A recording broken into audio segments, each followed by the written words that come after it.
नमस्कार मित्रांनो, हा कॉइन लॉन्चर किंवा कॉइन गन तुम्हाला आवडलीच असेल. आपण ही कशी तयार करायची पाहूया. तर याच्यासाठी आपल्याला लागणारं साहित्य आहे, खूप इझिली अवेलेबल साहित्य आहे. हा एक पुठ्ठा आहे 8.5 इंटू 12.5, 8.5 गुणिले 12.5 सेंटीमीटर साईजचा. असे आपल्याला 2 पुठ्ठे घ्यायचे. ठीक आहे. त्याच्यानंतर हा एक पुठ्ठा आहे, हा 15 सेंटीमीटर इंटू 8.5 सेंटीमीटर असा आहे. ठीक आहे. 15 इंटू 8.5 सेंटीमीटर या साईजचा आहे. त्याच्यानंतर आपल्याला असे 2 पुठ्ठे लागतील, 2.5 इंटू 8.5 सेंटीमीटरचे 2 पुठ्ठे लागतील. काही एकाच साईजच्या कॉइन्स लागतील. तुम्हाला काय अवेलेबल आहे 4, पण सगळ्यांची साईज सेम पाहिजे. ठीक आहे. नंतर एक डबी लागेल. तुम्ही डबीच्या ऐवजी एखादा कागदाची रीळ तयार करू शकता लावण्यासाठी, आणि 2 रबर बँड्स. तर आपण सुरुवात करूयात. पहिल्यांदा आपल्याला हा एक 8.5 इंटू 12.5 सेंटीमीटरचा एक पुठ्ठ्याचा तुकडा घ्यायचा आहे, तयार करायचा आहे. एकाच साईजचे 2 तयार करायचे आहेत. आणि इथं आपल्याला साधारणपणे इथून 1.5 सेंटीमीटर साईजचं अंतर सोडून इथे कॉइनच्या साईजचा, कॉइन पेक्षा थोडासा मोठा 1 मिलीमीटर साईजचा एक होल पाडून घ्यायचा आहे इथे. तर हे होल पाडण्यापूर्वी एक लक्षात घ्या की इथून इथपर्यंत जे अंतर आहे हे 3 सेंटीमीटर आणि इथून इथपर्यंत अंतर 3 सेंटीमीटर आहे. आता हे कसं घ्यायचंय तर ते तुम्हाला दाखवतो, ते अंतर का घ्यायचंय. हा दुसरा जो पुठ्ठा आहे हा सांगितलं 15 बाय 8.5 आहे. तर याला आपण असं आखून घ्यायचंय.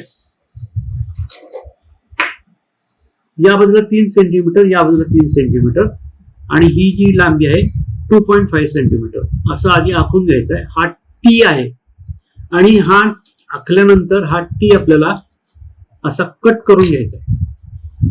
हा टी कट करून घेतलेला आहे. ते बाजूची ज्या 2 पट्ट्या आहेत ना, त्या सुद्धा आपल्याला लागणार आहेत.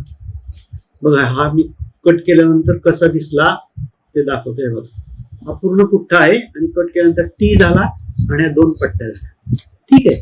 आणि या 2 पट्ट्या आपल्याला स्वतंत्रपणे 2.5 इंटू 8.5च्या 2 कट करून घ्यायच्या. ठीक आहे. आपल्याला आणि 2 रबर बँड्स लागणार आहेत. एवढं साहित्य आपल्याला लागणार आहे. तर आपण करायला सुरुवात करूयात. पहिल्यांदा आपण हे होल पाडून घेतलेले. होल का इथे 3 सेंटीमीटर का सांगितलंय तर बघा, ही पट्टी आणि ही पट्टी याच्यामध्ये बरोबर हे येणार आहे. ठीक आहे. तर पहिल्यांदा आपल्याला काय करायचंय तर हा जो पुठ्ठा आहे 8.5 पूर्ण पुठ्ठा, हा पुठ्ठा घ्यायचा आहे आणि त्या पुठ्ठ्यावर ह्या 2 पट्ट्या फेविकॉलने चिटकवायच्या. अगदी बरोबर चिटकवायच्या. त्या कशा चिटकवायच्या तर हे जे मधलं जे अंतर आहे, मधलं अंतर हे बरोबर, ही जी टीची खालची पट्टी आहे ही पट्टी बरोबर याच्यात सरकली पाहिजे. अशा पद्धतीने हे चिटकवायचं आहे. ठीक आहे. हे चिटकवल्यानंतर, हे असं चिटकवल्यानंतर परत इथं फेविकॉल लावायचं आणि हा जो पुठ्ठा आहे वरचा हा इथे चिटकवायचा आहे. तर तुम्हाला हे असं दिसेल. ठीक आहे.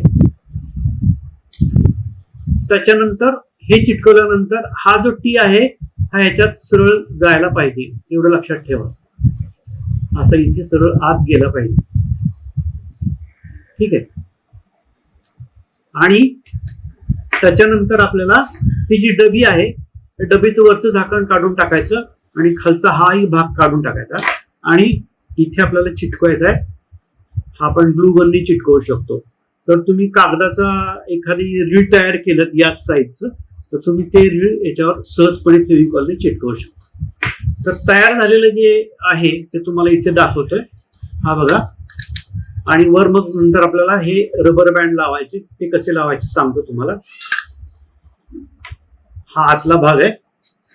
तर टीचा जो हा वरचा भाग आहे हा जरा चांगला दणकट व्हावा हा भाग आहे, तर त्याच्यासाठी आपण इथे वरून एक आणि खालून एक पट्टी चिटकवणार आहोत.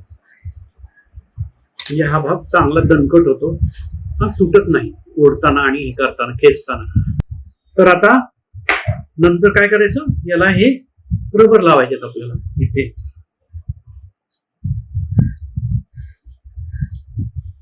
रबर कसे लावायचे, हा रबर इथे आणि हा रबर इथे.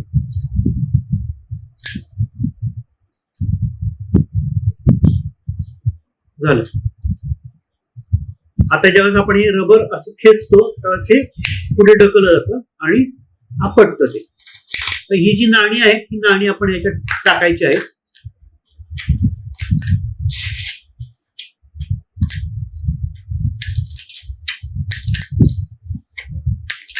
हे आता टाकायचे आहेत आणि तुम्हाला हे नाणं लांब जाऊ नये म्हणून मी इथंच ओढून दाखवतो तुम्हाला.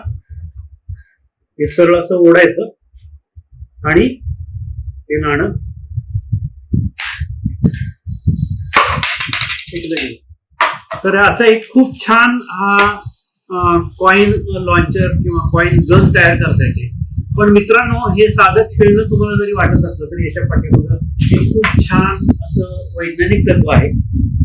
कोणतीही जी वस्तू आहे ना, तर त्याला जर आपण वस्तूला बाहेरून एखादं बल लावलं तर ते बल जे आहे तर ते बल लागू होईपर्यंत त्या वस्तूची जी अवस्था असते ती तशीच राहते आणि नंतर तिला वेग प्राप्त होतो आणि जे गतीची जी अवस्था असते ती कायम राहते. हा न्यूटनचा पहिला नियम आहे. किंवा इंग्लिशमध्ये सांगायचं तर ऑब्जेक्ट जो असतो तो रेस्ट मध्ये राहील आणि जर मोशन मध्ये असेल तर तुझं मोशन कंटिन्यू राहील. तर हा जो न्यूटनचा पहिला नियम आहे, हा पहिला नियम इथे आपल्याला सिद्ध करता येतो. तर हे खूप छान असं खेळणं आहे आणि हे वैज्ञानिक उपकरण म्हणून सुद्धा आपल्याला प्रदर्शनामध्ये वगैरे ठेवता येईल. तुम्हाला आजचा हा छान बनवलेला खेळणं, ज्याला आपण कॉइन गन किंवा कॉइन लॉन्चर म्हणतो, ते आवडलं असेल तर लाईक करा, सबस्क्राईब करा आणि सगळ्या मित्रांना शेअर करा आमच्या चॅनलला. धन्यवाद.